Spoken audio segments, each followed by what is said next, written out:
সাকিব আল হাসান এখনো একেবারে ফুরিয়ে যাননি। মেজর লিগ ক্রিকেটে এমআই নিউ ইয়র্কের হয়ে ব্যাট হাতে নামলেন ৮ নম্বরে। সময় যখন খারাপ যায় তখন বোধহয় আর ব্যাটিং পজিশন নিয়ে আলোচনা না করাই ভালো। তবে দলের জন্য কার্যকরী একটা ইনিংস, ১৩ বলে ১৮ রান। তবে সাকিবের জন্য আত্মবিশ্বাসের রসদ, ২-৪-এর সাথে ১ ছক্কা দলের জন্যও ছিল গুরুত্বপূর্ণ।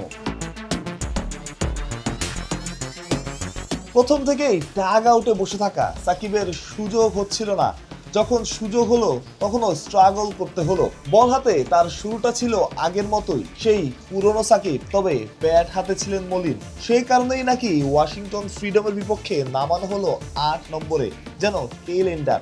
তবে সাকিব বোঝালেন তিনি ব্যাটিংটা এখনো ভুলে যাননি। ৮-এ নামা সাকিবের ব্যাটে ১৩ বলে ১৮ রান। ওই যে শুরুতে শুনছিলেন ২-৪ আর ১ ছক্কায়। বল হাতে অবশ্য সাকিব সেই পুরনো মেজাজেই। একের অধিক ওভার বল করেছেন এমন বোলারদের মধ্যে সবচাইতে ইকোনমিক্যাল।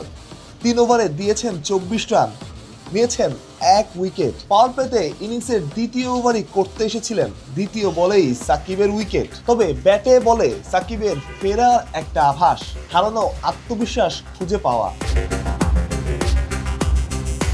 হ্যাঁ, সাকিব খুব উল্লেখযোগ্য পারফরমেন্স করেননি, তবে ওই যে একটা আত্মবিশ্বাসের প্রয়োজন ছিল। ব্যাট হাতে রান করতে পারেন, এখনো সেই রিদম তার আছে, সেটার প্রয়োজন ছিল। সাকিব পেয়েছেন, এখন ধরে রাখার পালা। মানুষ প্রত্যয়, বিডি ক্রিক টাইম।